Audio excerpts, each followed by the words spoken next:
नमस्कार दोस्तों, मैं अजय यादव आपका स्वागत करता हूं अपने चैनल में जहां हम आज बात करने वाले हैं हाउसकीपिंग केमिकल्स के बारे में। जी हां दोस्तों, चाहे वो होटल हो, हॉस्पिटल हो, कमर्शियल प्लेसेस हो, सिनेमा हॉल्स हो या फिर कोई बिल्डिंग हो, आपने अक्सर देखा होगा एक केमिकल जो हर जगह यूज़ किया जाता है जिसको हम बोलते हैं टास्की R series.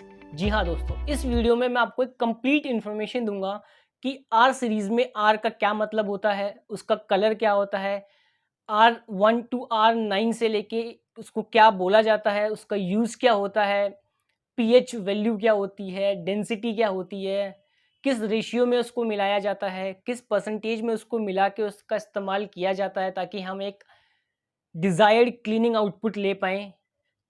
Cost per litre क्या होता है। तो इस वीडियो में आपको मैं एक पूरी डिटेल इन्फॉर्मेशन देने वाला हूँ और मैं आपसे ये वादा करता हूँ कि यह कंप्लीट वीडियो देखने के बाद आपको कोई आर्टिकल या कोई दूसरा वीडियो के रेफरेंस लेने की बिल्कुल भी ज़रूरत नहीं पड़ेगी, क्योंकि यह वीडियो मैंने अपने over the years of experience और कुछ आर्टिकल्स की हेल्प लेकर बनाया है। और आप स्क्रीनशॉट भी ले सकते हैं वीडियो को रोक के फ्यूचर रेफरेंस के लिए।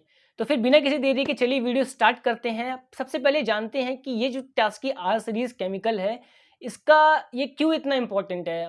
मतलब इसका क्या रिक्वायरमेंट है? क्यों इतना इम्पोर्टेंट है? क्यों ये इतना वर्ल्ड वाइड यूज़ किया जाता है? देखिए, पहली चीज़ जो टास्की केमिकल कंपनी है वो आज की कंपनी नहीं है, वो 100 साल पुरानी कंपनी है, जिसकी वजह से over the period of time उसका एक मार्केट में ब्रांड इमेज बना हुआ है and consistency of delivering the right product. तो दोस्तों, आर सीरीज में जाने से पहले मैं आपको कुछ इन्फॉर्मेशन देना चाहूंगा कि आर सीरीज में आर का क्या मतलब होता है। देखिए, R stands for room care. अब आपके दिमाग में एक क्वेश्चन आ रहा होगा कि इसको रूम केयर क्यों बोलते हैं। देखिए, रूम केयर इसको इसीलिए बोलते हैं क्योंकि हम जब भी केमिकल्स को डेली बेसिस पे यूज करते हैं तो उससे रूम की मेंटेनेंस, उसका एस्थेटिक अपकीप और उसका डेकोर मेंटेन रहता है, जिसकी वजह से वो पूरे रूम की केयर करता है। इसलिए हम उसको रूम केयर बोलते हैं। So R stands for room care. ये जो भी केमिकल्स होते हैं टास्की आर सीरीज में, ये इको फ्रेंडली केमिकल्स होते हैं और बायोडिग्रेडेबल होते हैं। सो बायोडिग्रेडेबल मतलब और इको फ्रेंडली का मतलब ये है कि ये इन्वायरमेंट को कोई नुकसान नहीं पहुंचाते हैं और ह्यूमन बॉडी को।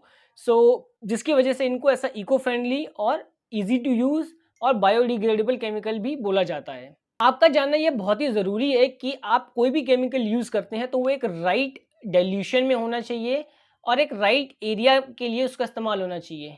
क्योंकि इससे क्या होता है कि कई बार ऐसे हमने हाउसकीपर्स को देखा है या फिर जो हमारे टीम मेंबर्स हैं उनको हमने देखा है कि वो अ, कोई एरिया उनको ज़्यादा गंदा मिलता है तो वो बहुत ज़्यादा केमिकल लेके जाते हैं और उसको स्क्रब करने लगते हैं, जिसकी वजह से वो एरिया भी डैमेज हो सकता है।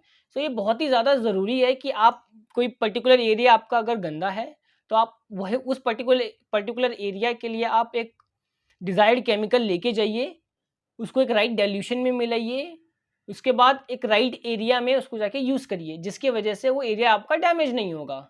दूसरा क्या है कि आपको रिएक्शन टाइम के लिए एक वेट करना पड़ता है। ऐसे ही नहीं है कि आपने केमिकल गिराया और आप बस अपनी साफ-सफाई में लग गए।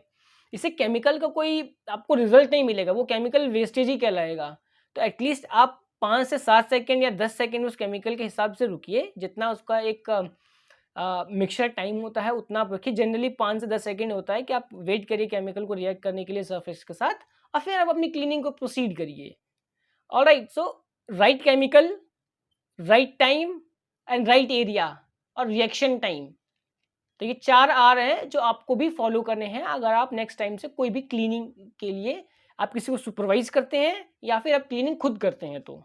आगे बढ़ने से पहले मैं आपको कुछ पॉइंटर्स बताना चाहता हूं जो आपकी प्रोडक्ट नॉलेज के लिए और क्लीनिंग के लिए बहुत ही ज़्यादा इंपॉर्टेंट है।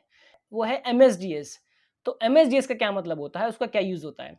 एमएसडीएस का मतलब होता है आपका मटेरियल सेफ्टी डेटा शीट। हर एक केमिकल के साथ एक एमएसडीएस आता है जो एक कंपनी हाउसकीपर्स को देती है, या जो एक एग्जीक्यूटिव हाउसकीपर के पास और परचेज टीम के पास भी होता है। एमएसडीएस एक कंप्लीट इन्फॉर्मेशन होता है कि केमिकल कैसे बना है, उसमें कौन से एसिड है, कौन सा बेस है, प्रिकॉशंस हमको क्या लेना है, क्या डाइल्यूशन यूज़ करना है, किस अमाउंट में आता है। तो ये बहुत सारी चीज़ें होती है जो एक एमएसडीएस में होती हैं। तो अगर आप एमएसडीएस भी पढ़ेंगे तो आपको बहुत ज़्यादा इन्फॉर्मेशन मिलने वाला है। तीसरी जो सबसे बड़ी चीज़ है कि ये जो केमिकल है ये 5 लीटर के कैन में आता है। जी हाँ दोस्तों, दूसरा एक आता है डाइवरमाइट जो 1.5 लीटर आता है, वो हम किसी और वीडियो में कवर करेंगे। चलिए दोस्तों, अब हम आर सीरीज़ में R1 की सबसे पहले बात कर लेते हैं। R1 जो केमिकल होता है वो है बाथरूम क्लीनर कम सैनिटाइजर कंसंट्रेट। जी हाँ दोस्तों, ये जो केमिकल होता है ये वॉशरूम में मेजरली यूज़ होता है, जो बैक्टीरियाज को किल करता है, जो हम माइक्रोस्कोप से भी देख सकते हैं, जो छोटे छोटे बैक्टीरिया होते हैं वॉशरूम के अंदर। ये केमिकल को हम सिंक, टब, टाइल्स, फ्लोर, जो वॉशरूम के आपके एरियाज होते हैं वहाँ उसके लिए इस्तेमाल किया जाता है। इसका जो कलर होता है वो होता है क्लियर ऑरेंज लिक्विड, और इसका जो आपका नॉर्मल सॉइलिंग होता है, मतलब जो आपका नॉर्मल डाइल्यूशन होता है वो होता है 20 ml in 1 litre of water.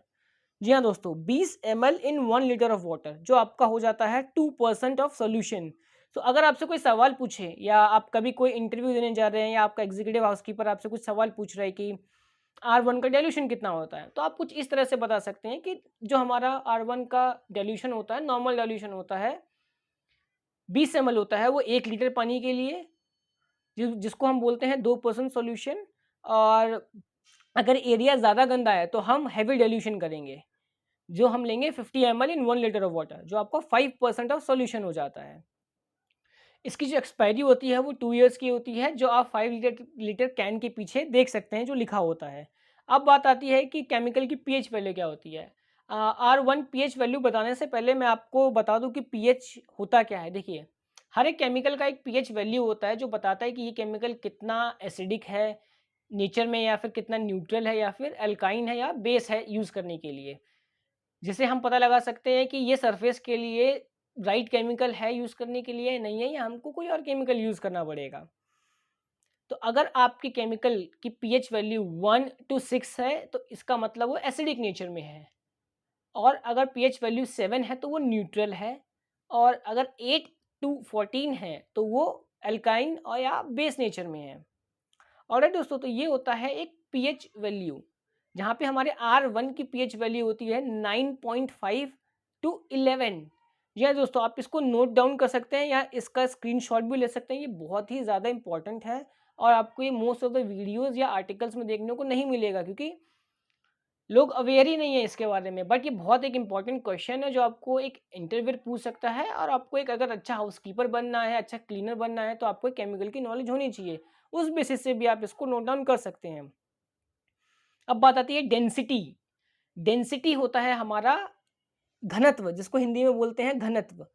Density जो होता है, मैं आपको एक एग्जांपल के थ्रू समझाऊंगा, आप ज़्यादा समझेंगे कि अगर जैसे एक पानी है, आपने एक बॉक्स में पानी भरा, अब आपने उसके ऊपर एक लकड़ी का टुकड़ा फेंका, तो दो चांसेस हैं, या तो वो लकड़ी का टुकड़ा पानी में डूब जाएगा, या वो पानी में फ्लोट करेगा। तो अगर वो लकड़ी का टुकड़ा पानी में डूब जाता है तो इसका मतलब होता है कि वो जो लकड़ी का टुकड़ा है उसकी डेंसिटी ज़्यादा थी पानी से, इसलिए वो पानी में डूब गया। मान लीजिए कि अगर वो नहीं डूबता है तो इसका मतलब कि उस लकड़ी के टुकड़े की डेंसिटी कम है पानी से, जिसकी वजह से वो डूबा नहीं, क्योंकि पानी की डेंसिटी ज़्यादा है। तो आप इस समझ पा रहे होंगे कि ये डेंसिटी का मतलब होता है। अब केमिकल के टर्म्स में कैसा होता, केमिकल के टर्म्स में हम इसको कैसे डिफाइन कर सकते हैं, मैं आपको वो बताता हूँ। देखिए, आप डिल्यूशन करते हैं, तो अगर जैसे मैंने आपको बताया कि R1 का डिल्यूशन होता है आपका नॉर्मल सॉइलिंग के लिए 20 ml in 1 litre of water. Alright, तो हमने क्या किया, हमने सबसे पहले पानी लिया, हमने 1 लीटर पानी लिया एक बकेट के अंदर। अब क्या क्या किया, हमने उसके ऊपर 20 ml water, 20 ml sorry chemical डाला। ठीक है, अगर वो केमिकल डूब गया, या मतलब अगर वो ऊपर फ्लोट नहीं किया, अगर वो डूब गया, तो मतलब R1 की डेंसिटी पानी से ज़्यादा है।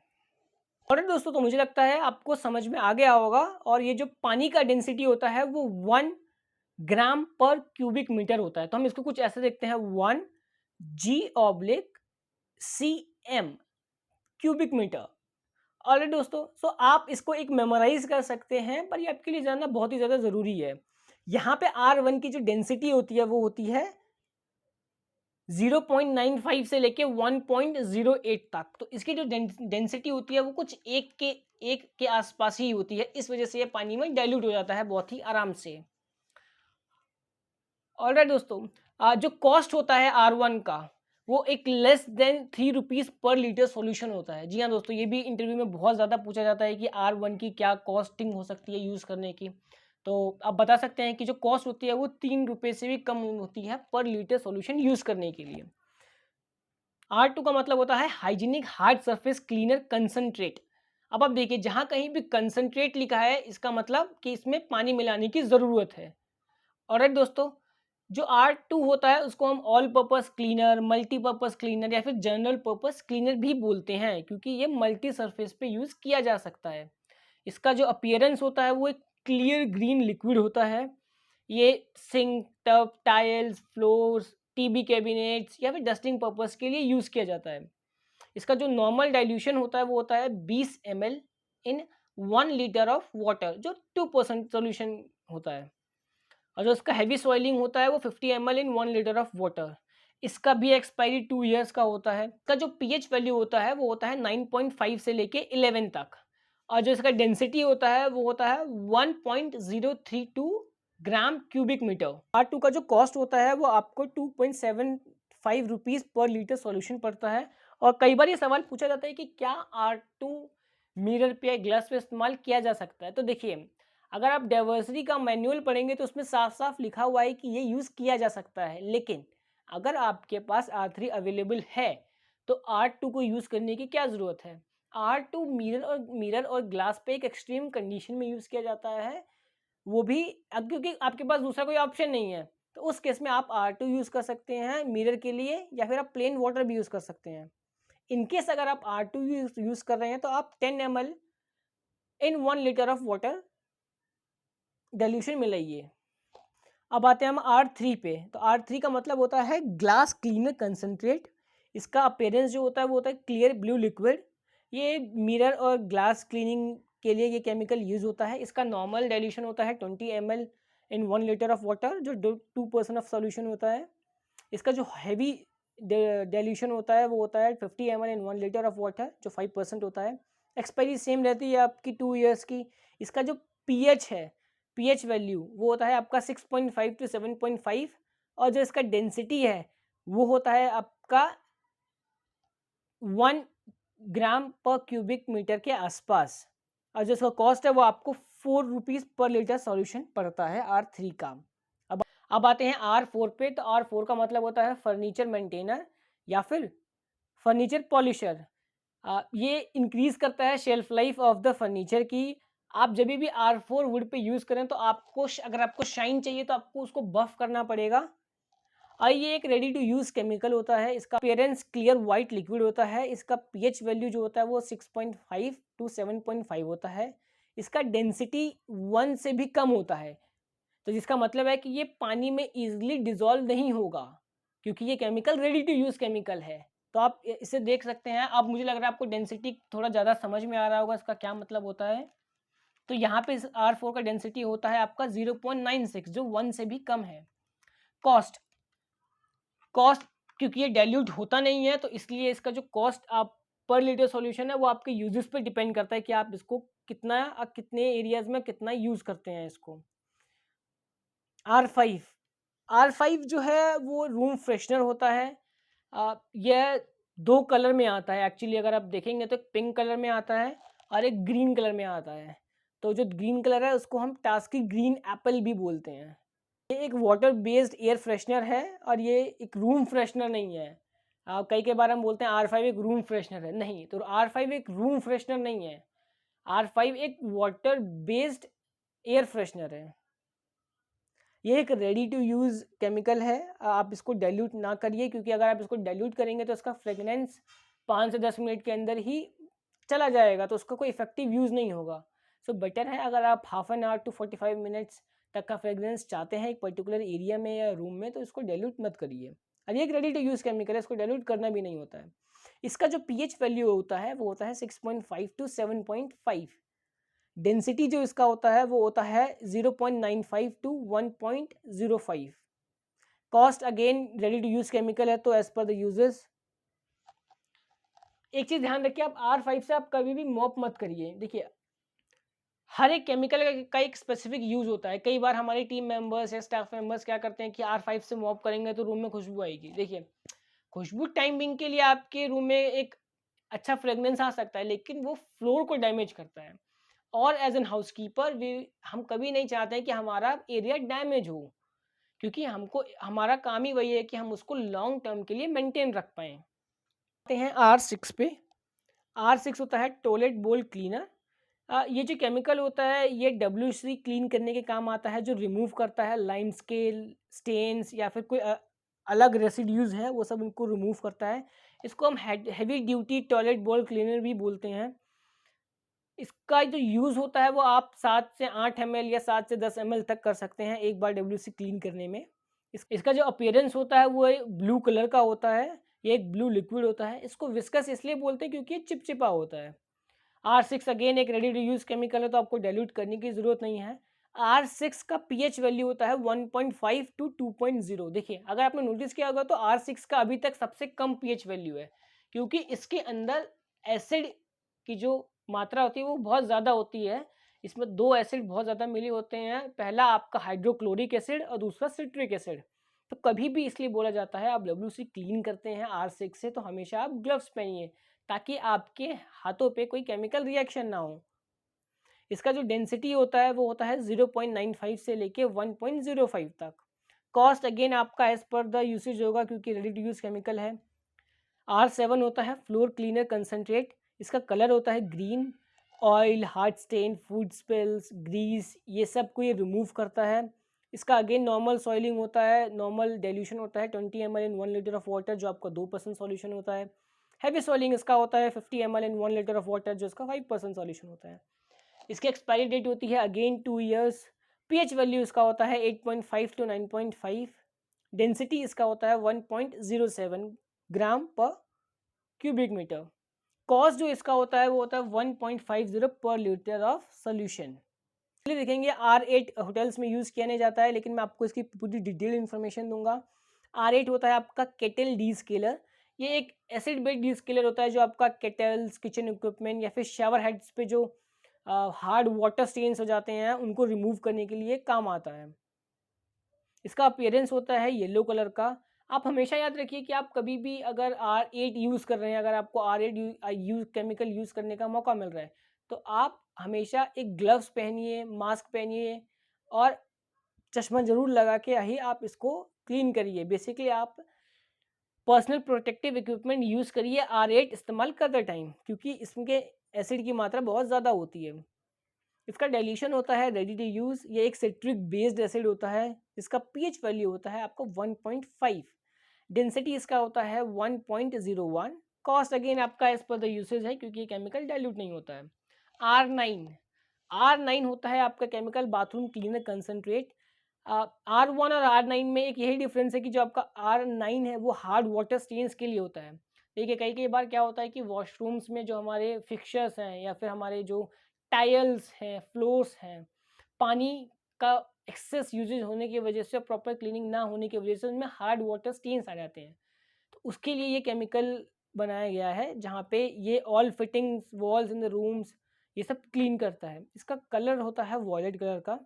अगेन इसका जो नॉर्मल डाइल्यूशन है वो 20 ml in 1 litre of water. Heavy soiling 50 ml in 1 litre of water. Expiry 2 years. PH value इसका 2.2 टू 2.8 होता है। डेंसिटी इसका 0.98 टू 1.05 होता है। जो इसका कॉस्ट होता है वो 3 रुपीज़ पर लीटर से भी कम होता है। ये थी हमारी R1 से लेके R9 टास्की केमिकल्स के कंप्लीट सीरीज़, जहाँ पे मैंने आपको पूरी डिटेल इन्फॉर्मेशन दी है। कुछ और एड ऑन इन्फॉर्मेशन मैं आपको देना चाहूँगा जो आपके बहुत काम की हो सकती है। जैसे आप कभी भी केमिकल पहले डाल के उसको ऊपर पानी ना मिलाएं। आप हमेशा पहले पानी लें, उसके अंदर आप केमिकल को डाइल्यूट करिए। दूसरी चीज़, आप कभी भी केमिकल को डायरेक्टली सरफेस पे अप्लाई मत करिए, क्योंकि अगर आपने केमिकल को डायरेक्टली सरफेस पे अप्लाई किया तो वो सरफेस डैमेज होने के चांसेस बहुत ज़्यादा हो सकते हैं। इसलिए आप हमेशा केमिकल को पहले डैम्प क्लॉथ पे लें या फिर क्लॉथ पे ले लें और उसके बाद उसका इस्तेमाल करें। उम्मीद करता हूँ कि आपको ये वीडियो पसंद आया होगा। अगर आप हमसे प्रोफेशनल रिज्यूमे बनाना चाहते हैं और अपनी डिज़ायर्ड जॉब पाना चाहते हैं, तो आप मुझे व्हाट्सएप कर सकते हैं। मैंने उसका लिंक डिस्क्रिप्शन में दे रखा है। और अगर आपको कोई डाउट है इस वीडियो से रिलेटेड या होटल इंडस्ट्री से रिलेटेड, तो आप मुझे कमेंट कर सकते हैं या फिर लिंक्डइन पे ऐड कर सकते हैं। मैंने अपने लिंक्डइन आईडी का लिंक भी डिस्क्रिप्शन बॉक्स में दे रखा है। तो चैनल को सब्सक्राइब करना बिल्कुल ना भूलें। मिलते हैं अगली वीडियो में। धन्यवाद।